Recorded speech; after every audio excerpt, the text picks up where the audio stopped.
आज हम सभी एक बहुत बहुत अगत्यपूर्ण समय से गुजर रहे हैं। हमारे साथ हमारे प्यारे आदरणीय भ्राता ब्रिजमोहन भाई दिल्ली ओआरसी के डायरेक्टर हैं, परंतु साथ साथ additional general secretary Brahma Kumaris विश्वविद्यालय के। आज हम सभी को अपने आज के टॉपिक पर जो हम चाहते हैं कि अपनी जीवन के अंदर कैसे शांति बनी रहे, मन जो भागता रहता है उस मन को कैसे एकाग्र किया जाए, कार्य व्यवहार में आते समय अपने अंदर एकाग्रता बनी रहे और अपना जीवन खुशियों से भरपूर रहे। खुशियाँ बाहर की नहीं परंतु अंदर की खुशी जो हमारे जीवन को एक संतुलित बनाने वाली खुशी है। तो भाई साहब तो अनुभवी है, बहुत वर्षों से इस संस्था के साथ जुड़े हुए हैं और अपना पूरा ही समय हर प्रकार के कार्य व्यवहार में आते हुए भी उनका चेहरा हमेशा खुशनुमा रहता है और सबको जो भी उनके सामने आते हैं सबको खुशी बांटते हैं। और आज हम भाई साहब के साथ वार्तालाप करेंगे आज के हमारे इस टॉपिक पर कि जीवन में एक प्रकार की शांति बनी रहे। तो उसके लिए मैं भाई साहब को ये पूछना चाहती हूँ कि भाई साहब आप बताइए कि अपने जीवन के अंदर इतनी सारी रिस्पॉन्सिबिलिटीज होते हुए भी पारिवारिक रिस्पॉन्सिबिलिटी, कभी कभी कई भाई बहनें कम्युनिटीज में भी जुड़े हुए हैं, सोशल में भी जुड़े हुए हैं, तो वो सब जो कार्य व्यवहार करते हैं सब कुछ करते हुए अपनी मन की एकाग्रता और शांति मन की कैसे बनी रहे, उसके बारे में आप हमको सुनाइए। जी बहन जी, ऐसा है कि इसका कोई अगर मैं अपने जीवन में देखता हूँ तो कोई ऐसा एक फार्मूला नहीं है कि हम इस बात को कर लेंगे तो ये शांति बनी रहेगी।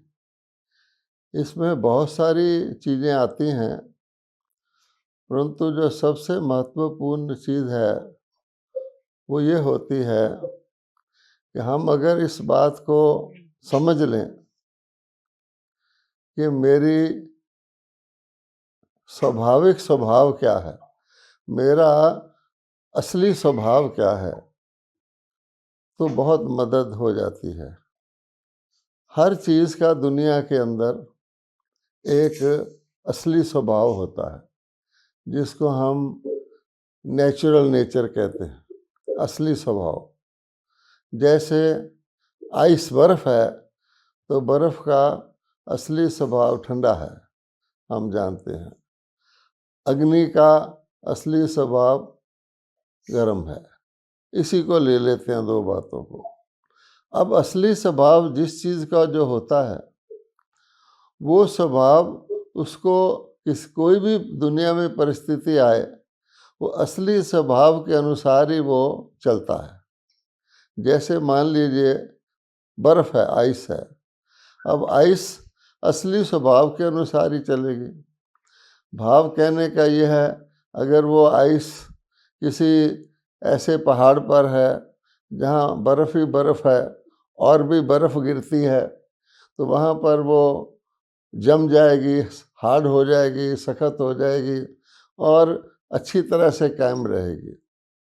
वही आइस अगर किसी दूसरे टेम्परेचर में चली जाएगी तो वहाँ जाके थोड़ा थोड़ा पिघलना शुरू कर देगी, सॉफ्ट हो जाएगी। और उसी आइस को अगर आप किसी भट्टी में डाल दें तो वो फिर वेपोरेट हो जाएगी, बिल्कुल गायब हो जाएगी। लेकिन उसका असली नेचर आइस है, और जब तक उसमें दम होता है वो अपनी ठंडाई को नहीं छोड़ती। आप एक बर्फ़ आइस का क्यूब या बर्फ़ का टुकड़ा अपने हाथ पर रख लें तो आप देखेंगे वो धीरे धीरे मेल्ट होना शुरू हो जाएगा। होते होते होते होते पानी बच जाएगा, लेकिन पानी भी उसका ठंडा रहेगा। जब तक उसमें दम है वो अपना नेचुरल स्वभाव नहीं छोड़ेगा। इसी प्रकार से अगर हम अपने को देखें कि मेरा जो मैं हूँ, मेरा नेचुरल स्वभाव क्या है, तो खुशी की बात यह है कि जिस चीज़ के बारे में हम चर्चा कर रहे हैं वो मेरा नेचुरल स्वभाव है। और चर्चा भी इसीलिए कर रहे हैं कि नेचुरल स्वभाव होने के कारण, और वो नेचुरल स्वभाव गुम हो गया है, इस कारण हमारे अंदर बहुत ज़ोर से इच्छा पैदा होती है। क्योंकि नेचुरल स्वभाव से कोई बदल जाए तो रैट की तरह, जैसे आप कह रहे थे, इधर उधर भागता रहेगा। उसको सब कुछ मिल जाएगा लेकिन उसका नेचुरल स्वभाव वापस नहीं मिल रहा, इसलिए वो इधर उधर भटकता रहेगा। तो मूल बात यह है कि हम अगर अपने नेचुरल स्वभाव को याद रखें और नेचुरल स्वभाव को कायम रखें, उसके ऊपर जिस प्रकार के और प्रकार के प्रभाव आते हैं उस प्रभाव से अपने आप को बचा के रखें, तो जितना हम रख सकेंगे उतना हमें शांति स्वाभाविक तौर पे रहेगी और हमें उसके लिए मेहनत नहीं करनी पड़ेगी, कहीं बाहर से नहीं लानी है, उसको हमने बचा के रखना है।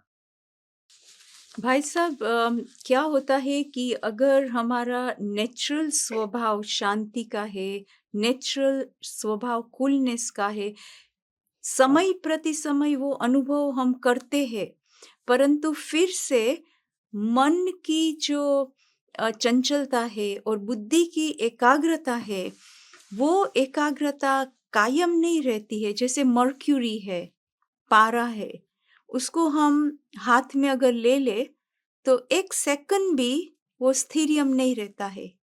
तो हमारी बुद्धि जो है घड़ी घड़ी डिस्ट्रैक्ट होती है। तो वो डिस्ट्रैक्शन कैसे बुद्धि का खत्म करे ताकि हमको फोकस, बुद्धि का फोकस मिल जाए और मन हमारा एकाग्र हो जाए। हम बात कर रहे हैं शांति की, और हम मन के बारे में कह रहे हैं, बुद्धि के बारे में कह रहे हैं। मन हमारा एकाग्र हो जाए, बुद्धि हमारी एकाग्र हो जाए। प्रश्न ये नहीं है, क्योंकि हम एकाग्रता शब्द का भी अर्थ लगाएं। हम इस दुनिया में आए हैं, हमने शरीर धारण किया हुआ है। अब हमारे को इस शरीर के द्वारा हमने अपना पार्ट भी बजाना है। शरीर में आंखें भी हैं, कान भी हैं, मुख भी है, भिन्न भिन्न इंद्रियां हैं। वो इसीलिए है कि उनके द्वारा हम काम करें, उनका लाभ लें। और अब उन इंद्रियों के अंदर हम कौन काम करता है, तो आपका कहना ठीक है कि मैं, यानी मैं जो मूल आत्मा हूँ, मेरी दो शक्तियाँ हैं, फैकल्टीज़ हैं, एक है मन और एक है बुद्धि। अब हम ये दोनों शक्तियों के द्वारा ही हम काम करते हैं, क्योंकि ये चैतन्य हैं। मान लीजिए हमारी आँखों ने क्या देखना है, तो हमारा जो मन कहेगा उसी तरफ हमारी आंखें जाएंगी। जो हमारे मन को पसंद होगा वो हम देखना शुरू करेंगे। अब मान लीजिए कि हम अच्छी चीज़ अपने मन के पसंद की देख रहे हैं, देखे जा रहे हैं, देखे जा रहे हैं, भोजन का टाइम हो गया है, कुछ मिलने वाला आके बैठ गया है, फिर भी हम देखे जा रहे हैं, देखे जा रहे हैं। फिर बुद्धि कहेगी कि भाई देखो, अच्छी चीज़ भी होती है, too much of everything is bad, अच्छी चीज़ की भी हद होती है। तुमने काफ़ी देख लिया, अब इससे ज़्यादा देखना तुम्हारे हित में नहीं है। अब हमारी बुद्धि कहती है, और तुम्हारे पास कोई मिलने वाला आके बैठा हुआ है, तुम उसकी तरफ भी ध्यान नहीं दे रहे हो। तुम्हारा भोजन करने का टाइम हो गया है, तुम उसकी तरफ भी ध्यान नहीं दे रहे हो। ये बात ठीक नहीं है। अब इसके बाद क्या होता है? इसके बाद अगर मन और भी ज़्यादा उसमें डीपली इंटरेस्टेड है, बहुत उसके अंदर अच्छी तरह उसके मन को वो चीज़ बहुत भा रही है, तो बुद्धि की बात भी नहीं सुनेगा और अपनी करता रहेगा। और अगर उसकी अपनी बुद्धि की बात को वो सुनता है, तो फिर वो रुक जाएगा।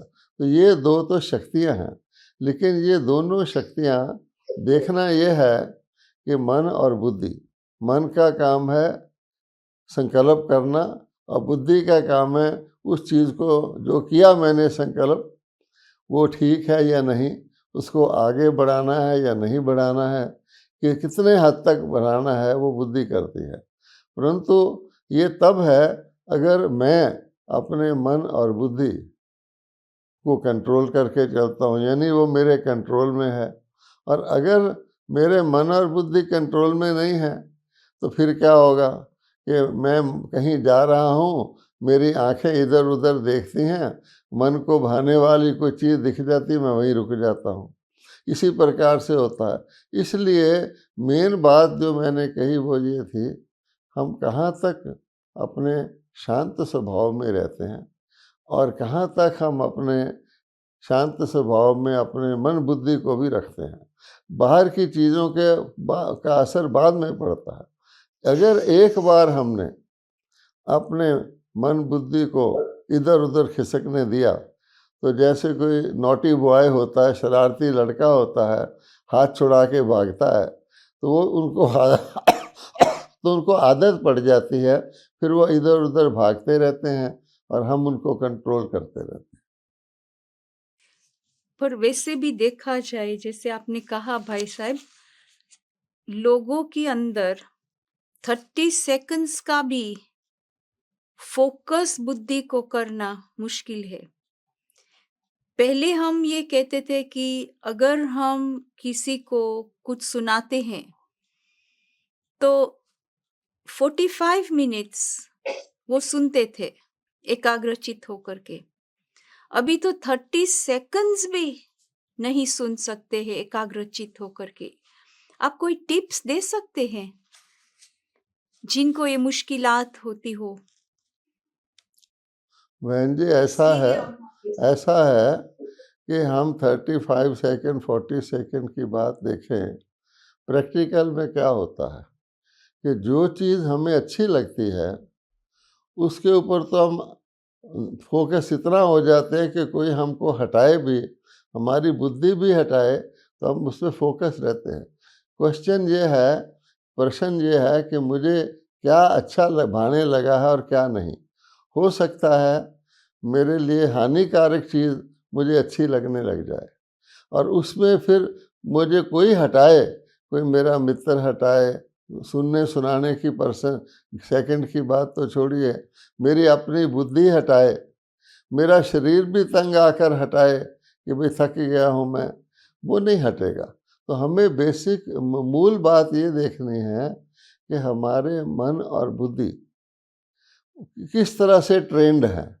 आप देखेंगे जिस व्यक्ति ने अपने मन और बुद्धि को जिस तरह से चलाया होता है बहुत समय के लिए, उस अनुसार वो स्वाभाविक एक्ट करते हैं।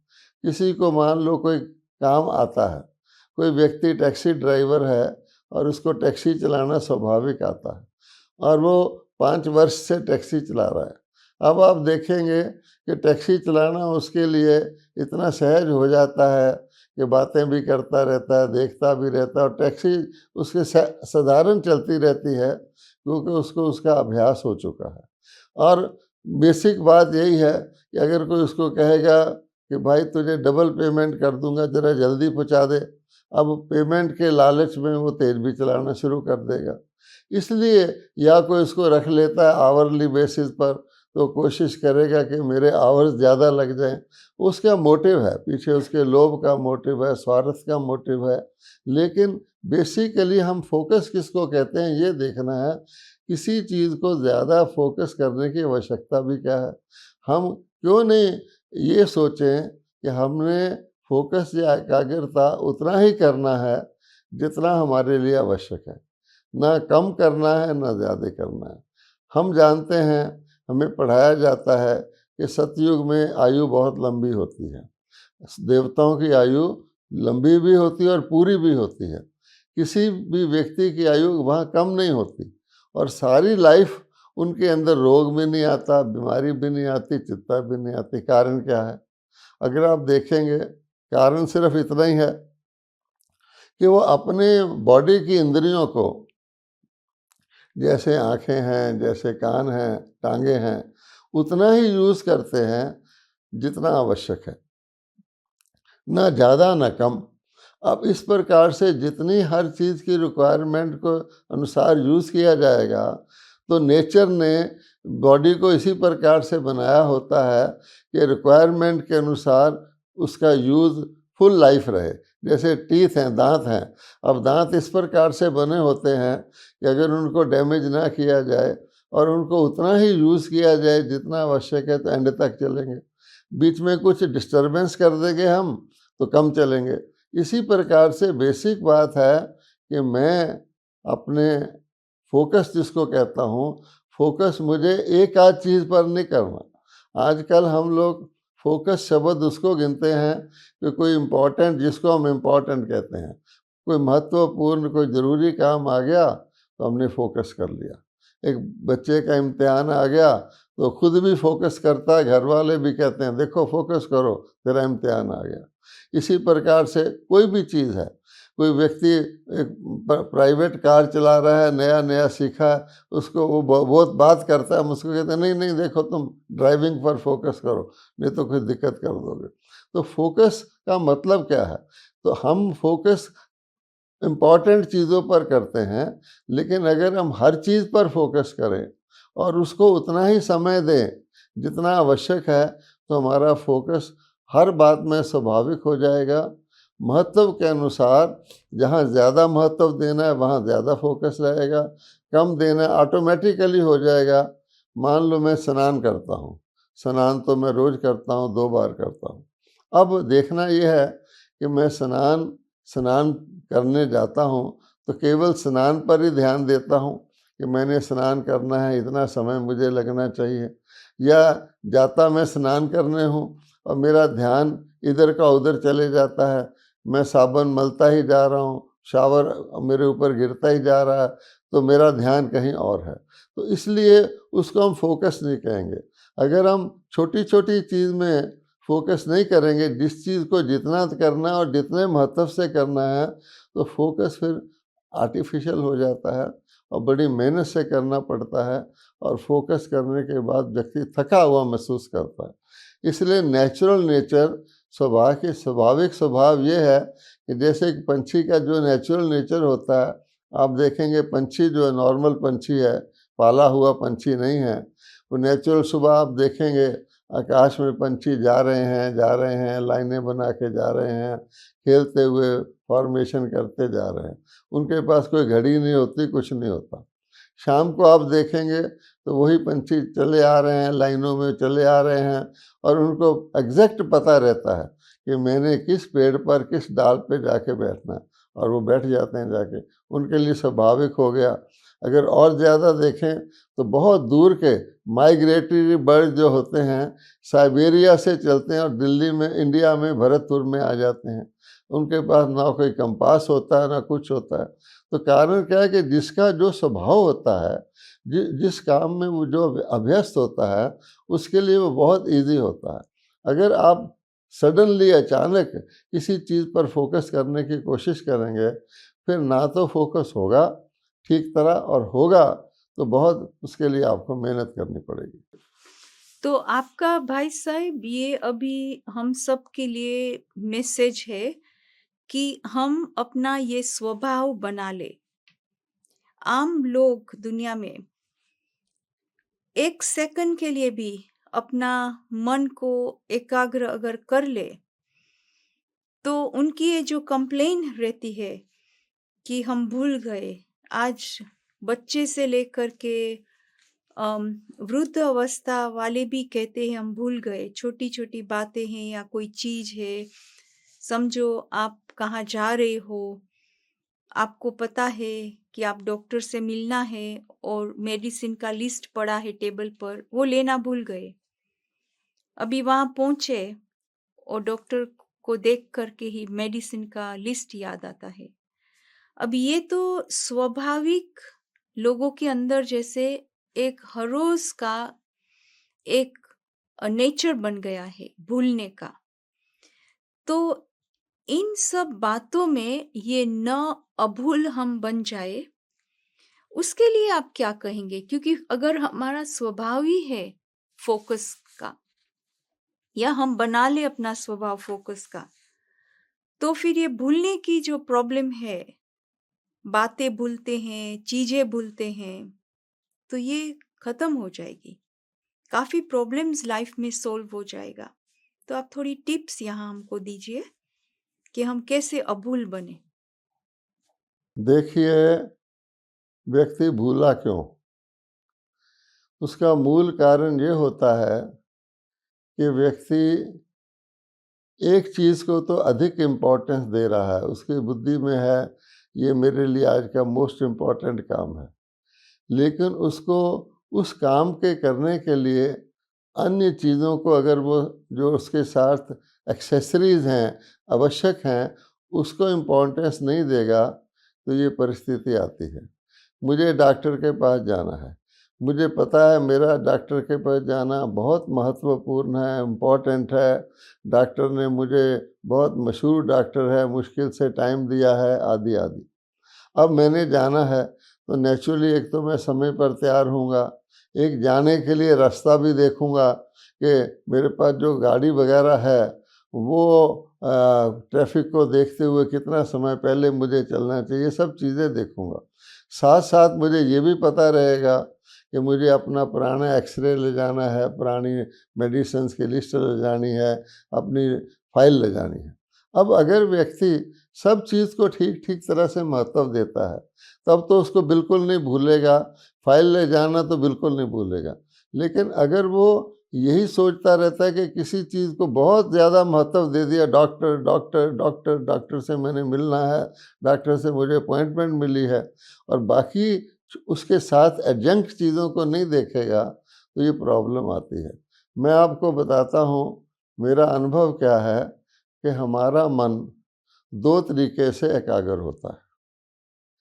ये नोट करिए, हमारा मन दो तरीके से स्वाभाविक तौर पर एकाग्र होता है। एक तो होता है जिसको हम कहते हैं मुश्किल में, और दूसरा होता है प्रेम में।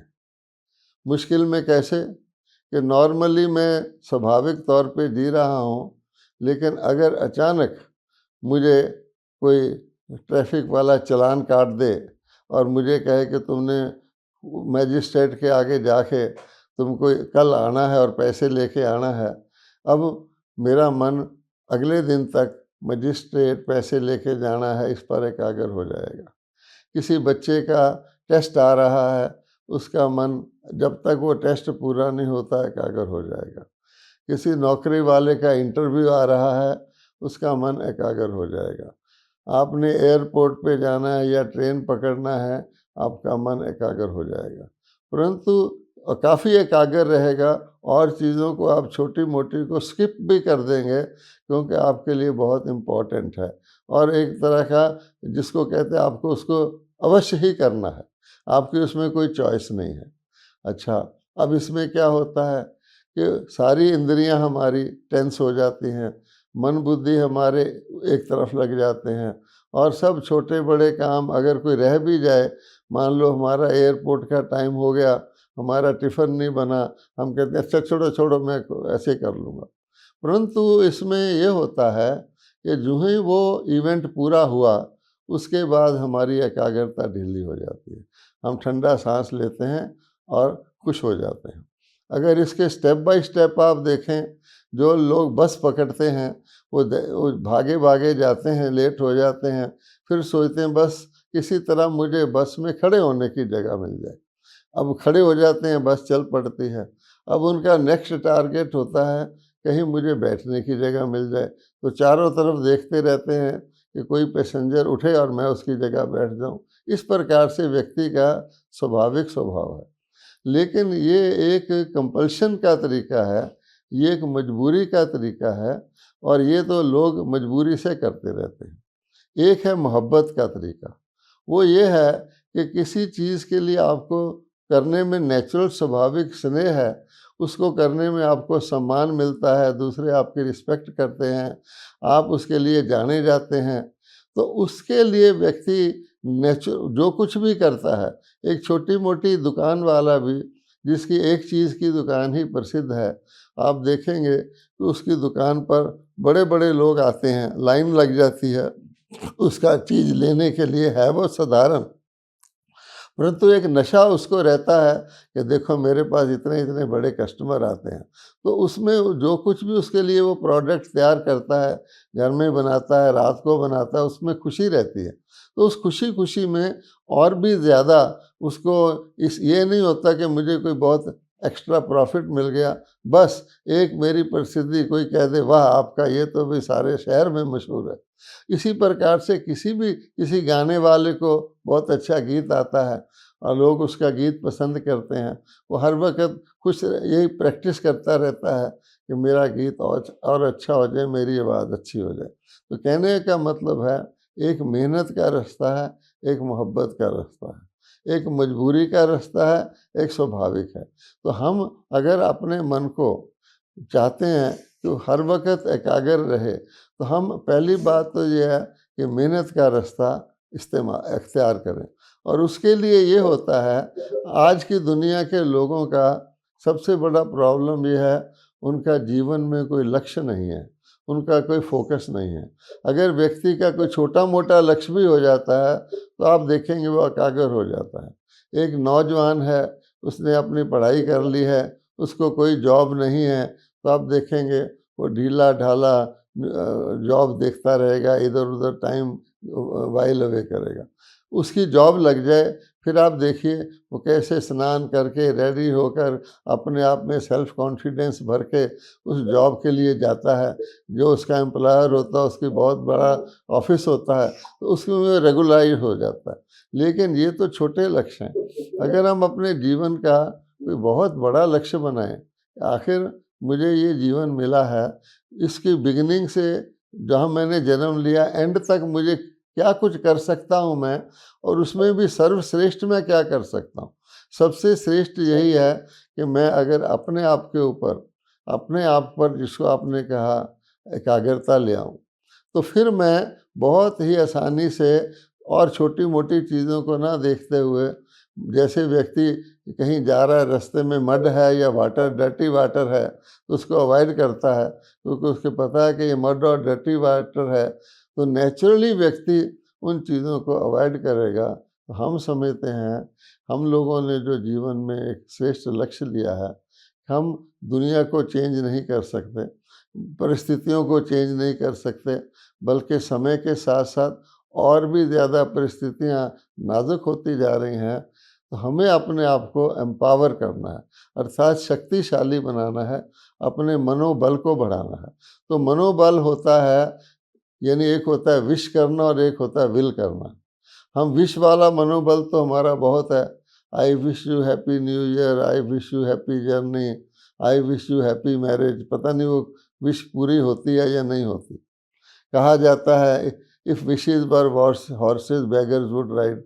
लेकिन जो विल है, विल अर्थात अपने मनोबल को स्ट्रांग बनाएं, इतना स्ट्रांग बनाएं कि हर चीज़ मेरे मनोबल के अनुसार हो, ये हमको करना है। और उसके लिए हर छोटी और हर बड़ी चीज़ को ऊपर एकाग्रता करनी है। अगर मैंने ब्रश करना है दांतों को, उस वक़्त उसको ही एकाग्र करना है, ताकि वो ब्रश में ठीक तरह कर सकूं, थोड़े से थोड़े टाइम में कर सकूं, अच्छी तरह कर सकूं। उस समय मुझे अपने मन को कहीं और दौड़ने नहीं देना। इसी प्रकार हम लोगों से बात करते हैं, हमें कितना बात करना है, उसको ये भी ना लगे कि जल्दी जल्दी करके मुझे डिस्पोज ऑफ कर रहा है, और ये भी ना हो कि मैं अपना भी टाइम वेस्ट करूं और उसका भी, कि मेरे पास फ्री टाइम है उसको भी मैं एंगेज कर रखूं। नहीं, तो हर चीज़ में अगर जिस एक्यूरेसी जिसको कहते हैं, जैसे हम देखते हैं कि नेचर में कितनी एक्यूरेसी है, सूर्य अपने समय पर निकलता है और 300 साल बाद सूर्य किस दिन कितने बजे निकलेगा आज आप बता सकते हैं। इसी प्रकार से हम अपना जो भविष्य है, अपनी वो जो सौभाग्य है हमारे हाथ में है। मैंने यही देखा है कि हम छोटी बड़ी चीज़ों में अगर हर चीज़ को उतना ही महत्व देंगे। कोई हमको मिलने आता है, मान लीजिए दूर से मिलने आता है, मैं जल्दी में हूँ, वो बेचारा वन टाइम मिलने आया है, मैं उसको जल्दी जल्दी, अच्छा भाई बोलो जल्दी बोलो जल्दी बोलो, क्या करना है, मैंने तो हॉस्पिटल जाना है, तो वो उसको रोक कर हम उतने ही टाइम में उसकी बात सुन भी सकते हैं। उसको लगे कि हमने उनको उसको पूरी तरह अटेंशन दिया। सिर्फ मेरे अंदर ये ना हो, तूफान ना हो कि मैंने जल्दी जाना है, हॉस्पिटल ना जाऊंगा तो पता नहीं क्या हो जाएगा। तो इसमें एक तो समय, एक अभ्यास, ये दो चीज़ें बहुत हेल्प करती हैं।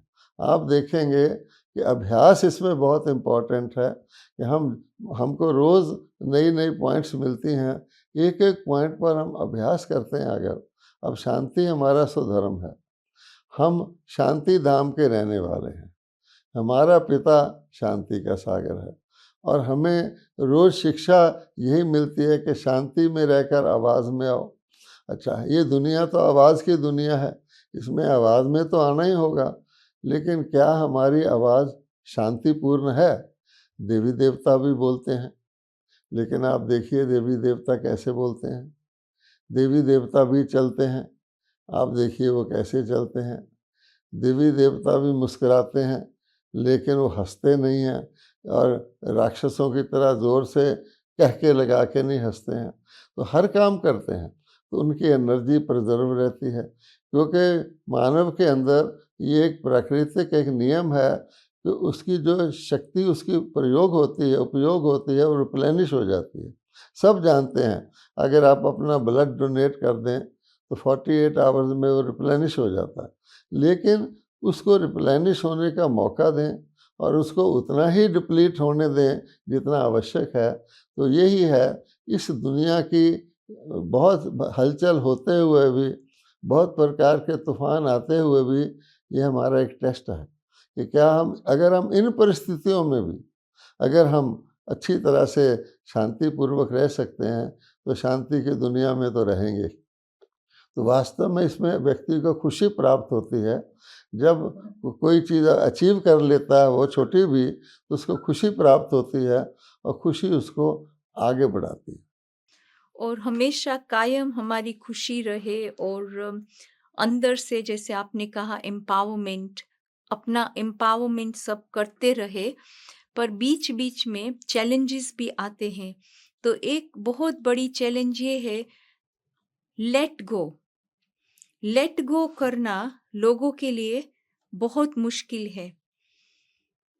तो इसके बारे में आप अपने अनुभव के आधार से बताइए कि इजी, सहज रास्ता लेट गो करने का आजकल के ज़माने के अनुसार कौन सा है, ताकि हम अपने जीवन में बैलेंस बना के रखें। माना अपने पारिवारिक जीवन, फिर अपना आध्यात्मिक जीवन, सब बातों में, अंदर बाहर, सब बातों में बैलेंस बना करके हम चले, और जो चीज़ हमारे काम की नहीं है उसको तुरंत डिसाइसिव बन करके उसको लेट गो कर दे। जी,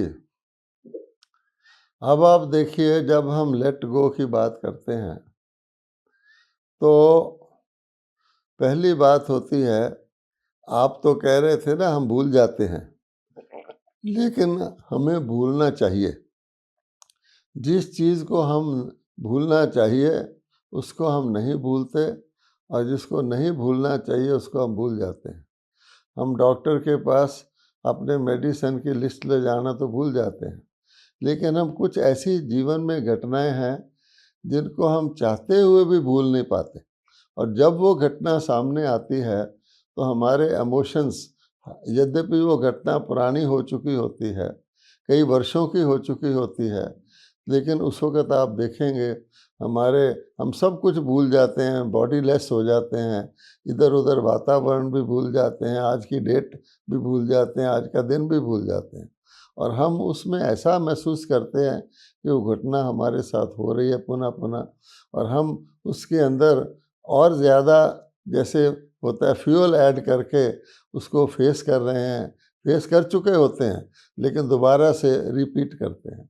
इसलिए कहा गया है लेट गो के लिए फॉरगिव एंड फॉरगेट, यानी अगर आप माफ़ कर दोगे तब आप भूल सकते हो। अब प्रायः हम इसका अर्थ ये ले लेते हैं कि हम दूसरे को माफ़ कर देंगे कि जाओ तुमने गलती की थी, जाओ तुझे माफ़ किया। नहीं, इसमें हमें अपने को माफ़ करना होता है, तब हम फॉरगिव कर सकते हैं अपने को और फॉरगेट कर सकते हैं।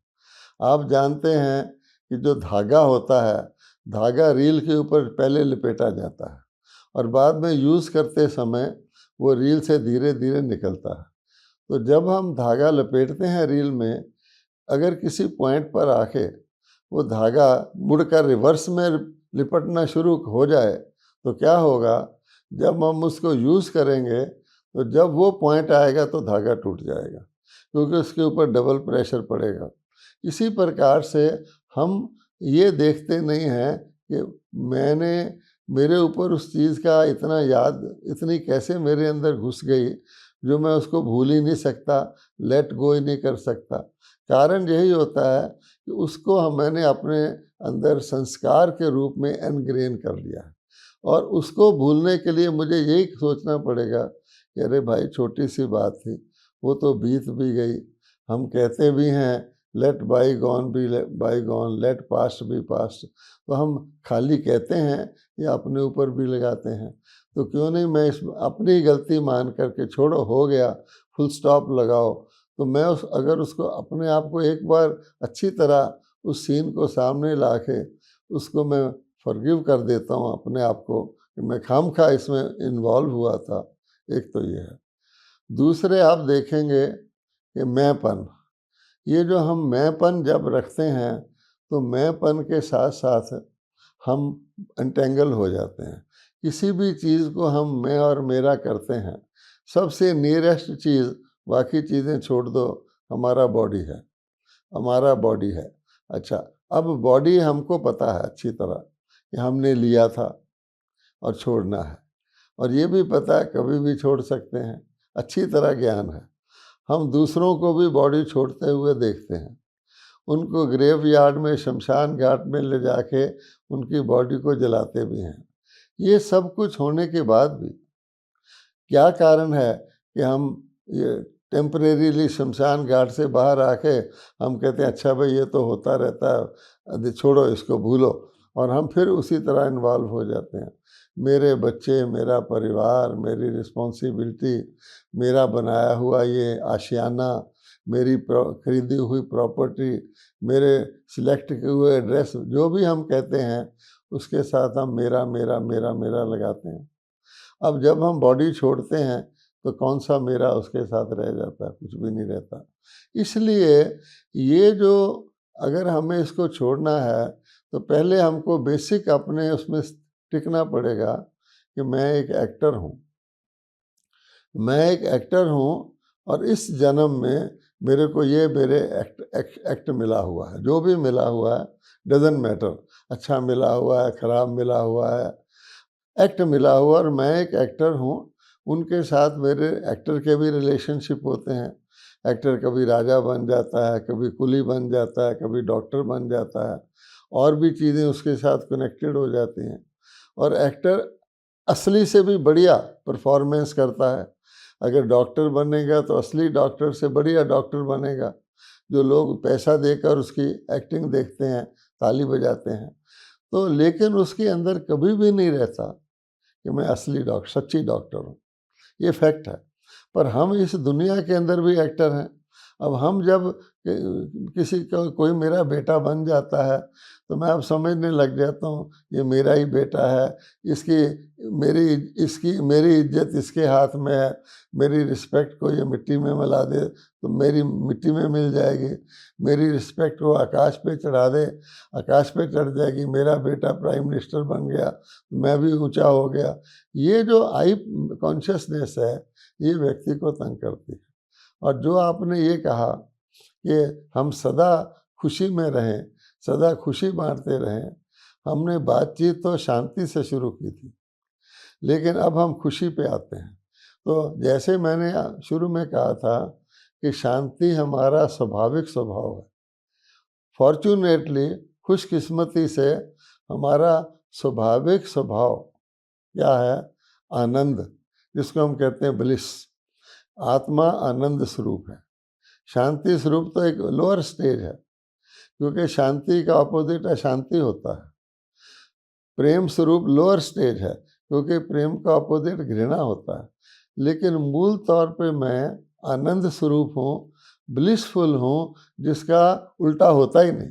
तो जब मैं सदा ही आनंद स्वरूप हूँ तो आनंद मैंने क्या होता है? सदा प्रफुल्लित रहना, खुशी में रहना। अगर मैं अपने कोर स्वरूप को याद रखूं, इधर उधर कुछ भी होता रहे, मैं आनंद, ये बॉडी चली जाएगी ना ज़्यादा से ज़्यादा, बॉडी तो वैसे भी जानी है। मैं चिंता करूं कि बॉडी ना जाए तो भी जानी है, और अगर नहीं जानी है तो जिसको राखे साइयाँ मार ना सके कोई, बच भी जानी है। तो मुझे उसमें इन्वॉल्व नहीं होना है। मैं अटर्नल हूँ, मैं मरता भी नहीं हूँ, मैं तो बॉडी से निकल आऊँगा फिर भी रहूँगा। तो ये जो आनंद स्वरूप की रिमेम्बरेंस है अंदर से, अगर हम इसका अभ्यास करते हैं तो कोई भी परिस्थिति आती है जिसको हम डेंजर कहते हैं, जिसको हम इन्वॉल्वमेंट कहते हैं, एक सेकंड में आप सोच सकते हैं ये सब हमने छोड़ दिए। अभी रिसेंटली 18 जनवरी को जो ब्रह्मा बाबा का अनुभव बताया गया, उसमें यही था कि शरीर छोड़ने जा रहे हैं, हाथ में बिल्कुल अनन्य बच्चे हाथ पकड़े हुए हैं, लेकिन ठक शरीर त्याग दिया। तो पहले से प्रेपरेशन है। अगर वो ये सोचने लग जाएं अभी तो यज्ञ बड़ा ही नहीं है, अभी तो विदेशों में सेवा ही नहीं हुई है, मैं तो ब्रह्मा हूँ, मेरे ऊपर तो सारी रिस्पॉन्सिबिलिटी है, नहीं। तो ये जो स्थिति है अपने आप को डिटैच करके रखने की और अपने आप को एक एक्टर समझ के चलने की, बीच बीच में भी हम सोचें जो भी हमारे साथी हैं, सबसे ज़्यादा जो हमारा शरीर है, इसको भी मुझे छोड़ना है और मेरे हाथ में कंट्रोल में नहीं है कि मैं फलानी डेट को छोड़ूंगा। तो उस अभ्यास से हम अपनी आनंदित स्थिति में भी रह सकते हैं। ओके, बहुत ही सुंदर आपने बताया। तो अभी हम उस अवस्था में आ गए हैं कि आपने इतना ब्यूटीफुल वे में एक्सप्लेन किया, तो बहुत ही सहज रीति से अभी हम अपने को एक्टर समझे, ये शरीर से हम डिटैच्ड है, साक्षी होकर के हम देखे, डिटैच्ड ऑब्जर्वर होकर के देखे जो हमारे इधर उधर हो रहा है, उसको अपने अंदर वो बातें हम न ले। तो अभी आप हमको इसके ऊपर अभ्यास कराइए, मेडिटेशन के थोड़े थॉट्स दे करके, ताकि हमारे जो सुनने वाले भाई बहनें हैं वो भी मेडिटेशन का ऐसा ही अनुभव करें, एकाग्र अपने मन बुद्धि को करके रखे और अपने को एक्टर समझे, डिटैच्ड ऑब्जर्वर। देखिए, आपने कुछ टिप्स तो बता दिए हैं कि मैं एक एक्टर की तरह हूँ, और मुझे इस वक्त खास में मेडिटेट करने बैठा हूँ या बैठी हूँ तो मुझे बॉडी से डिटैच रहना है, और समझिए कि मेरी अंतिम बेला आ गई है।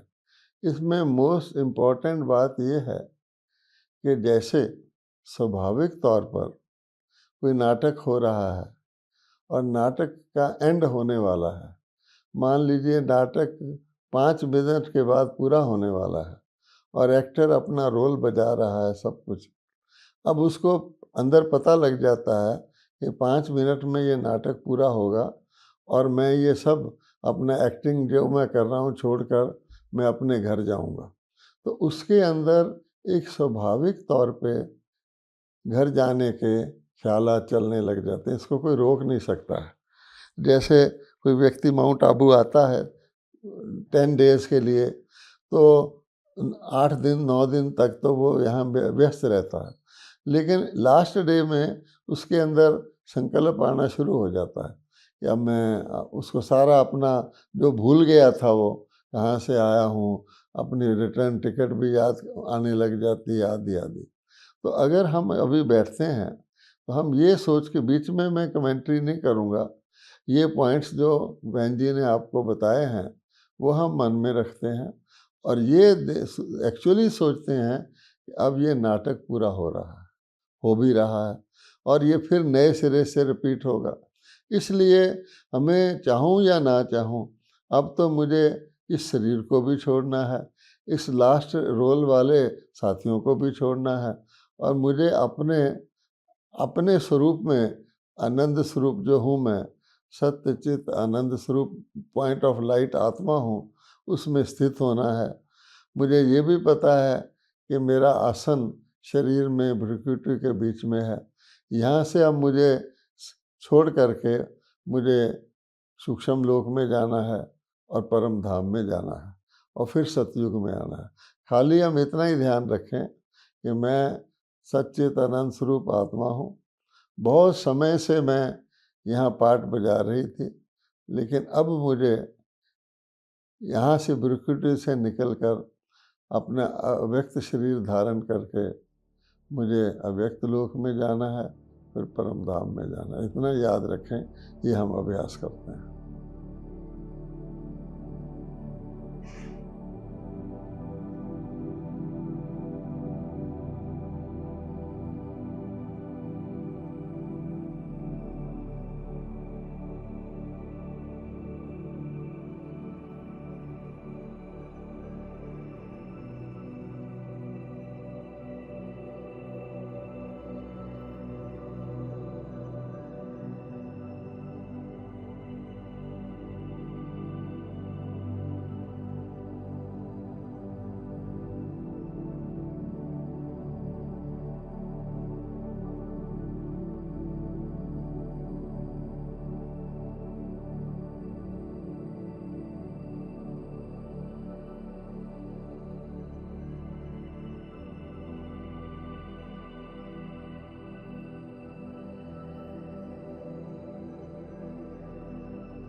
थैंक यू भाई साहब।